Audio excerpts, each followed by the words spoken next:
안녕하세요. 시니어타임즈 김병환입니다. 8월 8일자 시니어 관련 뉴스를 전해드리겠습니다. 첫 번째는 커뮤니티 케어 통합의료 돌봄 서비스를 추진하는 천안시 소식입니다. 충남 천안시는 돌봄이 필요한 재가 노인들의 의료 욕구를 충족하고 효과적인 돌봄을 제공하기 위해 커뮤니티 케어의 세부 사업으로 통합 의료 돌봄 서비스를 추진합니다. 서비스는 협력 의료기관의 의사, 간호사, 물리치료사, 작업치료사, 사회복지사가 팀을 구성해 대상자 중심 의료와 돌봄을 제공합니다. 서비스는 대상에 따라 원트랙 의료 돌봄과 재택 의료 서비스로 나뉩니다. 원트랙 의료 돌봄은 골절, 뇌경색 등 급성기 퇴원 환자를 대상으로 천안 재활병원에서 진료, 간호, 재활 등 집중적 의료 서비스를 제공하고 연계를 통해 단기간 일상생활을 지원합니다. 재택의료 서비스는 거동불편 만성질환자를 대상으로 천안의료원에서 진료, 간호 등 정기적 방문 의료를 제공하고 돌봄 서비스를 연계 지원합니다. 대상은 만 65세 이상 천안시민입니다. 서비스 신청은 읍면동 행정복지센터에서 받으며 대상자로 선정되면 행정복지센터 통합돌봄 담당자의 상담 조사와 협력의료기관 의료진의 판단을 거쳐 의료 돌봄 서비스를 받을 수 있습니다. 시는 2019년부터 의료단체, 의료기관과 협력해 재가 노인에게 진료, 간호, 재활 등 방문형 의료 서비스를 추진해 왔습니다.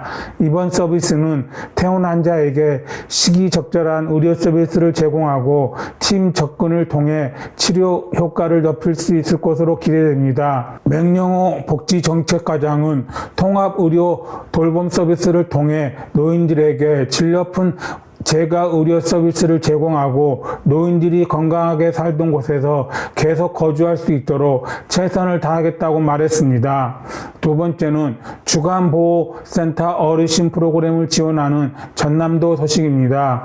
전남도는 노인주간보호센터를 이용하는 장기요양 어르신의 건강 증진을 위해 지방소멸기금 사업으로 오는 9월부터 인지재활, 신체활동을 위한 프로그램을 지원한다고 밝혔습니다. 이번 지원은 낮 시간 동안 어르신을 돌보는 노인주간보호센터에 프로그램비를 지원하는 방식으로 이루어집니다. 그동안 대부분의 노인주간보호센터에서는 외부 전문 강사를 활용한 프로그램보다는 내부 종사자를 통한 프로그램을 제공했습니다. 노인주간보호센터는 부득이한 사유로 가족의 돌봄을 받을 수 없어 주간 동안 장기 요양 어르신을 위해 심신기능 회복 서비스, 급식 등 각종 편의를 제공하는 장기 요양기관입니다. 주간보호센터에서 이용 어르신 특성에 맞는 맞춤형 프로그램을 마련해 오는 8월 12일까지 해당 시군에 신청하면 이용 규모에 따라 개소당 200만 원에서 500만 원을 지원합니다.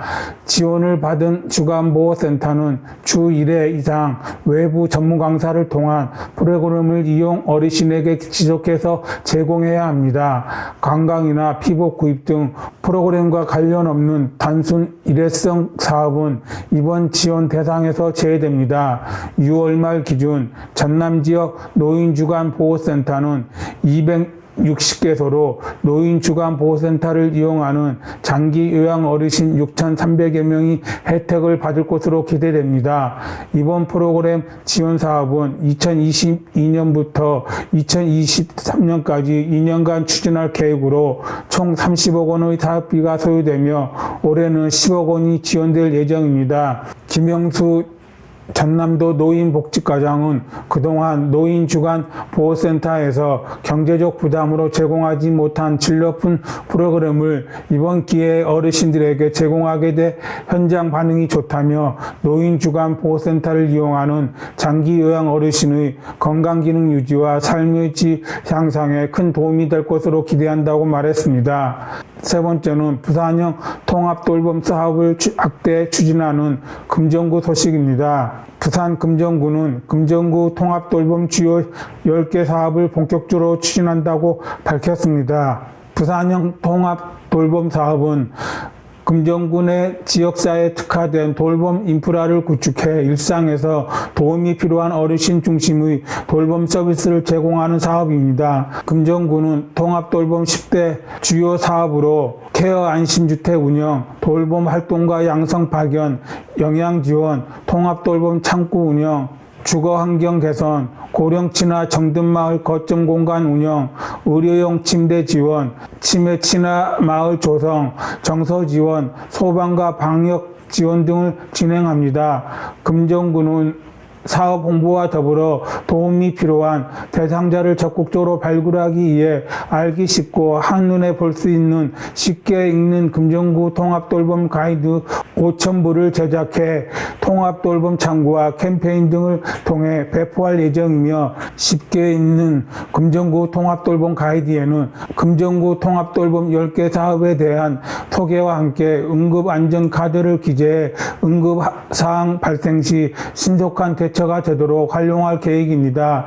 김재윤 금정구청장은 부산형 통합돌봄 사업의 성공적인 안착을 위해 민간이 연계해 인프라를 구축하고 이웃이 이웃을 돕는 돌봄 조직을 확대 구성해 돌봄이 필요한 어르신이 자신이 살던 곳에서 건강한 노후를 보낼 수 있도록 노력하겠다고 말했습니다. 네 번째는 남해군의 고령 친화 도시 소식입니다. 경남 남해군은 지난 4일 남해군청 대회의실에서 세계보건기구 고령 친화 도시 재가입을 위한 제2기 고령 친화 도시 조성 연구 용역 중간 보고회를 개최했습니다. 이날 보고회는 고령 친화 도시 조성위원회 위원장이 노혜영 부군수를 포함한 조성위원회 위원들과 고령 친화 도시 모니터단 관련 부서 팀장 등 50여 명이 참석했으며, 한국정책경영연구원 이훈희 원장이 연구 용역 중간 보고를 했습니다. 이훈희 원장은 남해군의 지역적 여건을 다각도로 분석하고 2차 자료 분석을 통한 고령 친화 도시 진단 결과와 제1기 고령 친화 도시 기본계획 평가 결과를 차례대로 보고했습니다. 이어서 제2기 고령 친화 도시 조성 방향을 제시했습니다. 제시된 주요 내용으로는 제2기 계획 수립과 더불어 정기적인 국민 고령 친화도 인식조사 및 욕구조사 필요, 고령자의 참여권 및 선택권을 보장하는 정책의 도입, 국내 또는 경남의 지역사회 다양한 주체가 참여할 수 있는 민간협력 네트워크의 구성 및 운영 등입니다. 남해군은 제시된 방향에 대해 추후 재검토해 실현 가능하고 지속 가능한 고령 친화 도시 사업으로 재구성해 추진에 박차를 가한다는 방침입니다. 노혜영 부군수는 고령화 문제는 특정 세대에 국한된 문제가 아니므로 전 세대가 함께 누릴 수 있는 세대 통합의 도시 환경 조성이 필요하다고 강조하며, 관계 부서와 국민들이 함께 협력해 민선 8기 군정 철학이 2기 계획에 잘 담겨져 골고루 혜택받는 온정이 넘치는 지역사회를 만들자고 말했습니다. 한편 WHO 고령 친화 도시 국제 네트워크에 국내 38개의 도시가 가입했으며, 남해군은 대한민국 군부 최초로 2019년에 가입한 이후 고령 친화 도시 조성의 가업을 전적적으로 실현해 나가기 위해 다양한 노력을 기울이고 있습니다. 이상으로 시니어 관련 브리핑을 마치겠습니다. 내용이 좋았다면 구독과 좋아요를 눌러주세요. 감사합니다.